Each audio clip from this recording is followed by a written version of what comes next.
जी नाज़रीन, असां घोसपुर वारे इलाइक़े में क़त्ल की ख़बर जी आगाही शेयर कयूं पिया। घोसपुर भरिसां घोड़ागढ़ थाणे की हद गुड मींगल चाचड़ में पुराने तकरार तां जवाबदार हज़ूरो ऐं बुअर चाचड़ कुहाड़नि जा वार करे 70 विरियनि जे पीरसम चाचे सोनो चाचड़ के क़त्ल करे छॾियो आहे।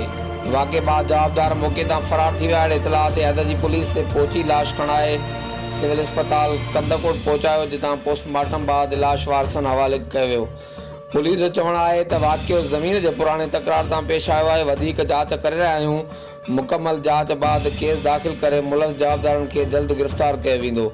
पुलिस जो इहो बि चवणु आहे त हिन तकरार में जवाबदार धुर जो भाउ क़त्ल थियल हो, जंहिंजे पलांद में भाइटनि चाचे खे क़त्ल कयो आहे। हर वक़्तु आगाह रहण लाइ ॾिसंदा रहो JTN वेब न्यूज़।